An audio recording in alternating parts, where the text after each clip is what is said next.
Hello friends, welcome to Carewell laboratory.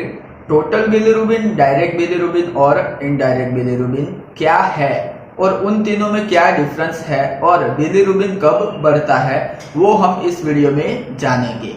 हमारी body में RBC टूटने से बिलिरुबिन बनता है, जो कि नॉर्मली बनता ही है, रोज बनता है, जो स्टूल और यूरिन के रास्ते से निकल जाता है, जिसमें लीवर, किडनी और स्प्लीन आदि काम करते हैं।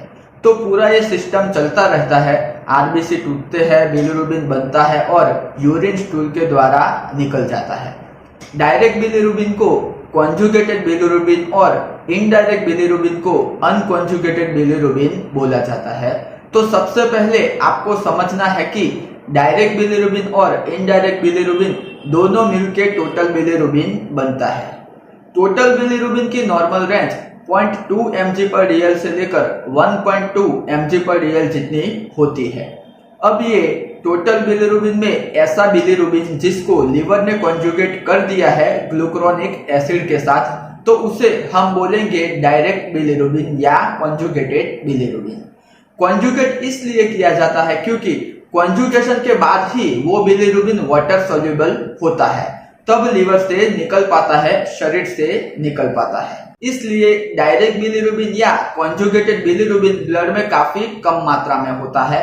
तो ये डायरेक्ट या कॉन्जुगेटेड बिलिरुबिन को जान के हम कुछ बीमारियों को असिस्ट कर सकते हैं। और ऐसा बिलिरुबिन जिसको लीवर ने अभी तक कॉन्जुगेट नहीं किया, ब्लड में सर्कुलेट हो रहा है, उसको अनकॉन्जुगेटेड बिलिरुबिन बोला जाता है। उसी को इनडायरेक्ट बिलिरुबिन कहते हैं। इनडायरेक्ट या अनकॉन्जुगेटेड बिलिरुबिन फैट सोल्यूबल होता है और इसीलिए वो बॉडी में सर्कुलेट होता रहता है और वो ब्रेन में भी जा सकता है। इसलिए कई बार छोटे बच्चों को बोला जाता है कि फोटोथेरापी कराओ, ज्यादा बिलिरुबिन होगा तो ब्रेन के अंदर चला जाएगा, तो ब्रेन डैमेज करेगा, बेसल गैंग्लिया में जाके डिपॉजिट होता है। तो इसलिए बिलिरुबिन की वैल्यू जाननी बहुत जरूरी है। तो अब हम जानेंगे कि बिलिरुबिन बढ़ता है, उसका क्या कारण है, कौन सी कंडीशन में बिलिरुबिन बढ़ता है, वो हम जानेंगे। अगर टोटल बिलिरुबिन बढ़ता है और साथ में डायरेक्ट बिलिरुबिन भी बढ़ता है, इसका मतलब है कि लीवर तक तो ठीक है, लेकिन लीवर के आगे कुछ प्रॉब्लम है। मतलब कि आगे जो रास्ता है उसमें प्रॉब्लम हो सकती है। कोई स्टोन स्ट्रक्चर हो सकता है, ट्यूमर हो सकता है, पैंक्रियाटिक डक्ट में गड़बड़ हो सकती है, हिपेटिक डक्ट में गड़बड़ हो सकती है, गॉल ब्लैडर में गड़बड़ हो सकती है। तो अगर लीवर के पाथवे में गड़बड़ है तो टोटल बिलिरुबिन और डायरेक्ट बिलिरुबिन बढ़ेगा। लेकिन अगर लीवर में प्रॉब्लम हो, हिपेटाइटिस हो, अल्कोहलिक लिवर डिसऑर्डर हो, पैरासाइटिक इंफेक्शन हो, लीवर फेलियर, लीवर कैंसर हो, तो उसमें डायरेक्ट बिलिरुबिन और इनडायरेक्ट बिलिरुबिन दोनों बढ़ते हैं, क्योंकि कॉन्जुगेशन में दिक्कत आती है और जो कॉन्जुगेटेड रहता है वो लीक हो जाता है।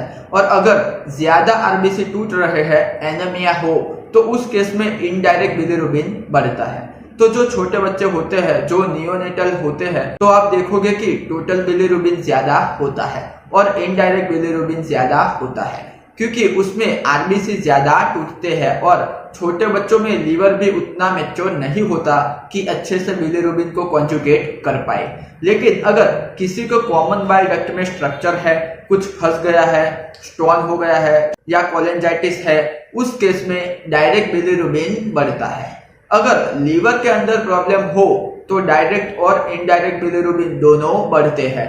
अगर लीवर के आगे pancreatic duct, hepatic duct, gall bladder में गड़बड़ हो, स्टोन, ट्यूमर हो गया हो, तब टोटल बिलिरुबिन और डायरेक्ट बिलिरुबिन बढ़ता है। आई होप आपको टोटल, डायरेक्ट और इनडायरेक्ट बिलिरुबिन का कंसेप्ट क्लियर हो गया होगा। Thank you for watching.